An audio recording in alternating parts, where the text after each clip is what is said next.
Hey guys, it's the Wellness Doctor, Dr. Jeffrey Clark from Marketplace Chiropractic Wellness Center. And I have to laugh right now because as I'm trying to record this, the puppy has been running up and down the stairs and jumping up and down off the couch and has her chew toys out. So she's just living in that state of pure bliss. And isn't that what we want? Just to have the expression of happiness at all times in our life. And of course, that's not always possible, but we want to try to achieve that by increasing our potential through the three dimensions of wellness: be fit, eat right, and think well. So today I want to talk a little bit about think well. And remember, if I share just a few minutes of my thoughts with you on a video blog, that I could probably go on for about 12 hours. So it's not encapsulating everything. This is very abbreviated. But with think well, that's almost a play on words.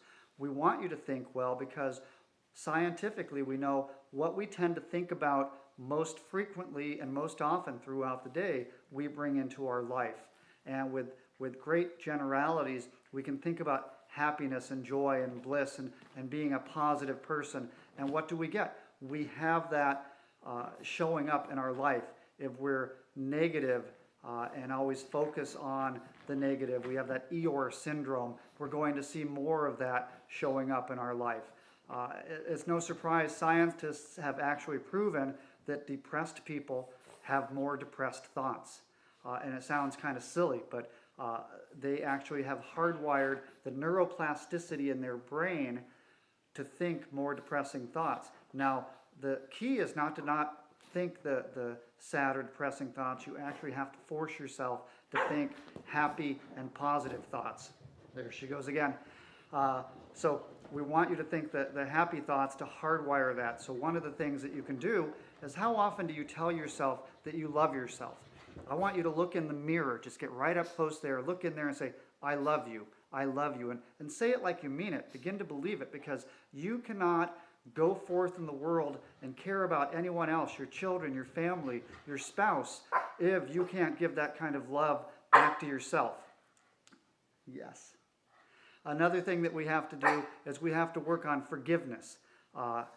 And if you are harboring ill feelings toward another individual, whether they did you wrong or not, you need to maybe not forgive the event, but you have to forgive the person, because the only person you are punishing by holding on to those ill thoughts is yourself.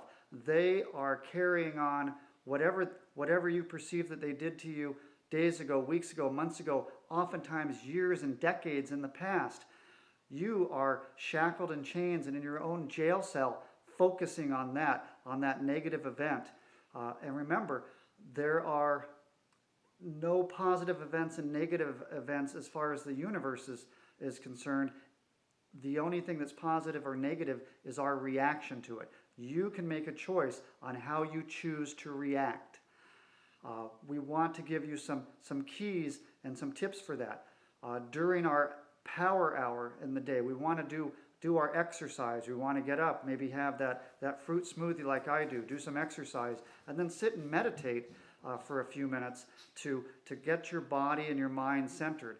There's that body-mind connection. Body, mind, and spirit are actually one, and I believe we are spiritual beings having a human experience rather than the other way around. So we want to tie all that in and focus. If we exercise our body, we also have to exercise our mind, and we have to exercise our spirit together so that we are in balance and harmony.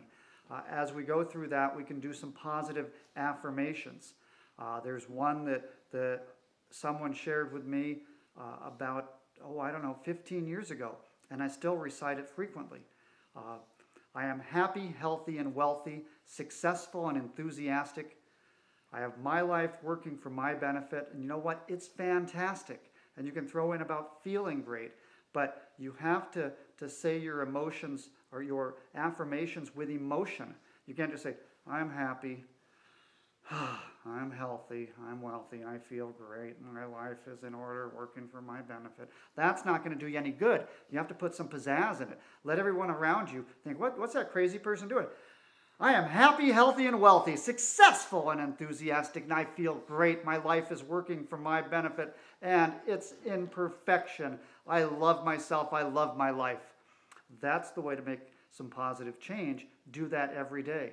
I knew someone who they told him he would never read or write very well, very efficiently. He dropped out of school, got some insight into life, developed an affirmation, "I am a genius and I apply my wisdom daily." And now he is lectured to millions of people around the world on personal achievement and development. So there are things that we can do like that on an ongoing basis. And gratitude. We need to offer gratitude. Give thanks for what you appreciate in your life, and you will be rewarded with more things to give thanks to. If you gripe about what you don't have, "I don't have enough money, I'm not good enough, I'm not smart enough," then you're going to have opportunities to prove that you don't have enough money, that you're not good enough, that you're not smart enough. Be very careful how you talk to your children and only give them positive reinforcement and try to avoid the negative reinforcement, because the authority figures when we were young are the same as they are now. Our mothers and fathers and teachers and preachers, if we buy in to what they tell us, and what they tell us is a negative, maybe they're having a bad day and they lash out and say something that is inappropriate, we might buy into that and believe that for years and years and years. So we want to develop our positive self-esteem and those of our children and our loved ones. In closing, we want you to work on all aspects of your mental and spiritual and psychological well-being, along with your physical and your biochemical well-being. And that's part of our Creating Wellness system. We look forward to sharing with you next week, encapsulating it all with a healthy nervous system via the spinal adjustment. So get adjusted, and we'll see you on April 28th at our Creating Wellness celebration and grand reopening of our Marketplace Chiropractic Wellness Center. Thank you. We love and appreciate you.